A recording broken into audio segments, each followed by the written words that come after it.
when you give it to certain Pokemon, they evolve, and it's actually just that simple. Up here, you got a Revive.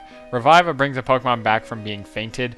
As you can see over there, that's where we got the TM for Thief. It's actually a very useful item. Not only do you take the item off the opponent,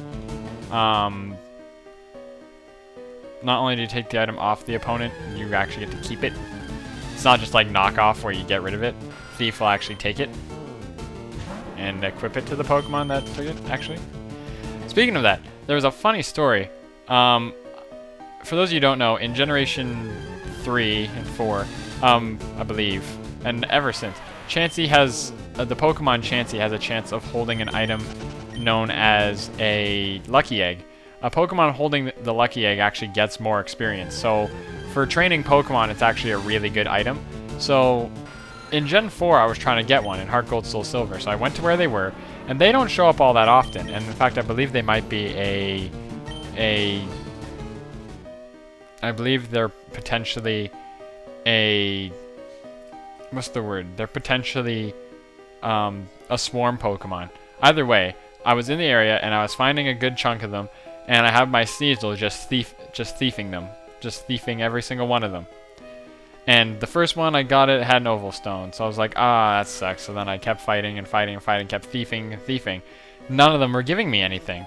Not a single one would give me an item. And I'm like, come on, what's up with that? I'm trying to get this. Why can't I get it? And then I realized it actually equips it to your Pokemon. And because of that, I just fought all, like, over 50 Chanseys, and I thought only one of them had an Oval Stone. And there's a 50% chance of it holding an Oval Stone and a 1% chance of it holding a Lucky Egg. And it was just like, how come none of them are even holding Oval Stones? So it was weird. Anyway, let's take on this Rocket Grunt. He's actually required, so now I'm going to show him. This is probably going to be a very long episode, but I'll learn to cut these down next time. I'll probably like speed up later dungeons that might be a little bit longer. Some dungeons are longer, some dungeons are shorter. Once we have more repels, it'll be a lot easier. Especially since this one has a decent amount of exploration to it. I find a lot of the other dungeons in this game actually don't have much in terms of exploration. It's kind of like you're just in and out almost. I'm not kidding.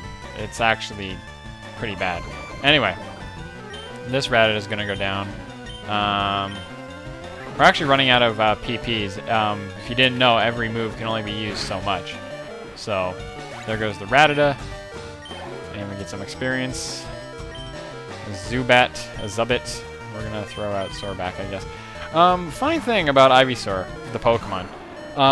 I've recently been playing Pokemon Trainer in Brawl, and one of his Pokemon's an Ivysaur. And Ivysaur's that one Pokemon in the game, I think. Of all of Pokemon Trainer's Pokemon, Ivysaur is like the most forgotten. It's like everyone forgets that he has him, and he's actually really bad in Brawl. His recovery is that bad, and his moves have a lot of cooldown. But he's got a lot of killing potential. Either way, I'm not trying to get into that. The fact of the matter is, I've been playing Ivysaur, and it's kind of funny because he's the worst, but I kind of like him the most out of all three of them. It's weird. I play much more carefully with them. And is there something over here? Yes, there is. You find another Moonstone in case you want another one. Oh, it's a Clefairy! Oh, it's so cute! Look at its happy face! I'm just gonna Poison Sting it. And then... Oh no, it's saying me to sweep. Oh, sleep now. Oh no, what am I gonna do? I kinda want Rudolph to get knocked out right now, because that way I can use a revive on him and I'll actually give him more health, because I don't have any potions. So out comes Sorback, and I really don't want to hit this Clefairy. I really don't want to. So now I'm gonna sleep powder him. But I missed. Oh my god, really? Come on. I really want to catch him, or her. It's a her. I don't know. I really want to catch her, but I'm not sure how I'm gonna beat her. Like, okay, I'm gonna use the revive on Beedrill now, so that way Beedrill can be alive again, and maybe we can hurt him a little bit, maybe just a little bit. Because I don't even want to Leech Seed him, because if we don't catch him, Leech Seed's going to keep doing damage, and that's not what I want. Given I'm risking poisoning him or her, I'm so bad with that. Anyway. Okay. Whoop. Well, I can't poison him right now because he's asleep. Her right now because she's asleep. God.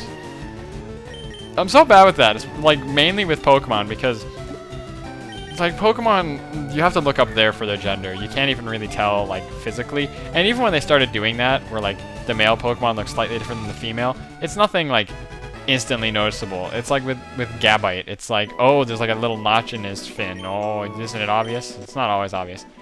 Clefairy, the fairy Pokemon. Its adorable appearance makes it popular as a pet. However, it is rare and difficult to find. No, we found one, and I didn't have to go look around for it. Yes, I'm going to nickname it, because Clefairy is going to be on my team, and I just thought of the name while I was fighting it. We are going to name him after our ex-girlfriend, because I still love you, Janice.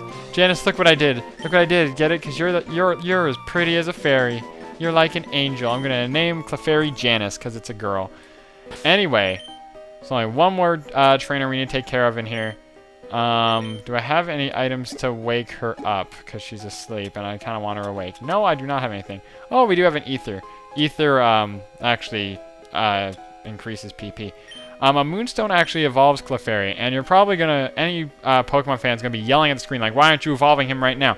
I'm actually not going to evolve him for a very long time. It's going to make me a little more original. What I'm going to do is I'm actually going to train Clefairy all the way up to level 45 before I give it the Moonstone, because at level 45 it learns Meteor Mash, which isn't necessarily even a good move for that Pokemon, for Clefairy. But, you know, I felt like being different. I felt like being really different. So that's why I'm doing it. Okay? Okay? Can we all get over it now? I'm using this. Anyway, this trainer here says he found some fossils, and he says they're his. So you know what? We're gonna kick his butt. We're gonna take him by force. I'm very sorry this episode's going to come out being really long, but I want to get through Mount Moon. There was a lot to talk about. There's a lot of things to find. I made a lot of conversation while I was doing this. Maybe I'll split it in half just because it's a long episode. And I know people... It's like, why is this episode so long? I don't like long episodes. Maybe I'll split it in half. I don't know. Because at the same time, when you split an episode in half, people start saying, oh, you're just doing that to get more views because now people have to watch 2 videos, which means it kind of doubles your views. Well, you know what? It's not why I did it. If I did do it, which I don't know. I'm talking obviously in the past, so. It's going to tackle this Grimer because he's kind of ugly. He's all purple, and I'm going to kick his butt with Leech Seed. I'm going to Leech Seed him, and his defense won't help him at all because he's kind of a purple splooge because it's purple splooge, and here we go. I love the trainer theme in this game. As you probably can tell, a real cheap strategy would be to Leech Seed and put them to sleep, because then they can't hit you and you just keep healing and healing and healing. And then you can just like avoid attacking. And that's how you get some simple health back. But I don't know, I don't work like that. I don't work like that all the time, just a little bit. There are other, there's only like one other move that can heal you. Other than that. Other than like Mega Drain, Giga Drain, Leech Life. There is, what's the name of that move called? Recover. Why is like the hardest move to recover? It recovers health. It's pretty obvious what it's called.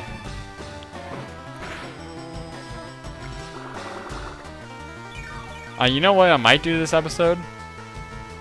I might chipmunk myself. And I know a lot of people like that, so you know what? I might do that. The only problem with Sleep Powder is I believe it's the least accurate, no, second least accurate sleep-inducing move. Maybe it's the most. I don't remember, actually. I know it's a very inaccurate move. You know what? I'm going to look that up while I'm doing this battle. Because I know that this Pokemon learns it, I believe. And that's how I'm going to use it to look it up. I have to scroll down until I can find it. Freaking. Anyway. You don't care what I'm talking about.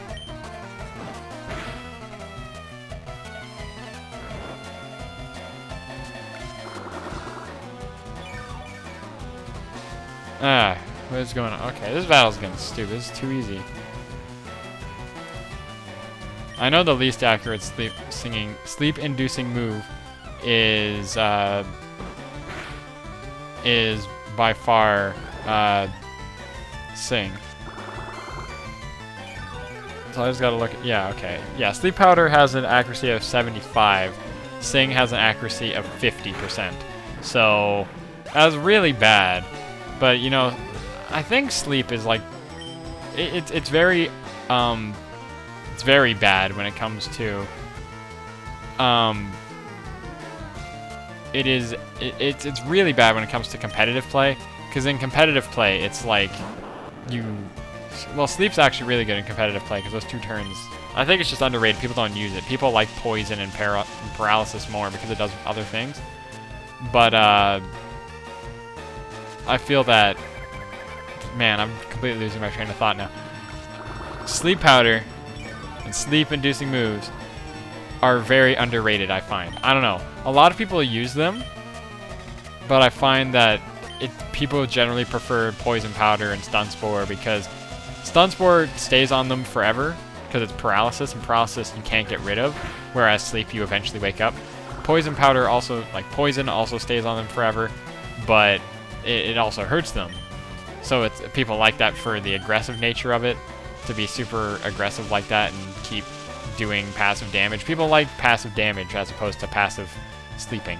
You know what I mean? You know what I'm trying to say? I don't even know what I'm talking about. I've been recording for 35 minutes. I might chipmunk myself. Anyway, we'll see how this goes. I'll cut out a bunch of fights and stuff, and we'll figure it out. Anyway, okay, I'll share. So this super nerd is like, we'll each have a fossil. No being greedy. There's 2 Pokemon here. There's a Helix fossil and a Dome fossil. Basically, whichever one you choose becomes a Pokemon later in the game. The Dome fossil is a Kabuto. I definitely prefer Kabuto. It's much more offensive. Both of these Pokemon are water rock types, so they're really weak to grass. And like they just have a lot of weaknesses with that typing. The other one becomes Ammonite. Ammonite is much more defensive, and in Gen 5 actually got really good with like Spike Cannon and Icicle Spear and stuff, but that's not the point. They made those moves really good in that generation.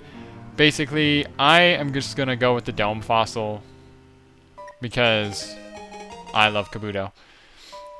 I put the Dome fossil in my key items pocket. Alright, then this fossil is mine. And he gets that. And we are getting out of this place. But yes, as I'm ending this episode, because I'm getting out of here, I believe there's something in here too. Right here. Oh, I guess Anyway, let's get out of here. You go up here, you come through here, and bam, we are out.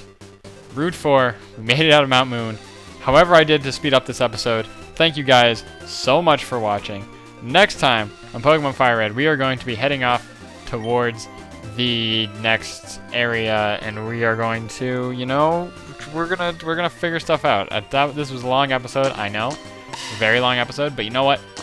We got through it. We got through it. Talk to you guys all next time. We got our new partner, Janice. We're gonna start showing her off in the next episode, so see you guys later.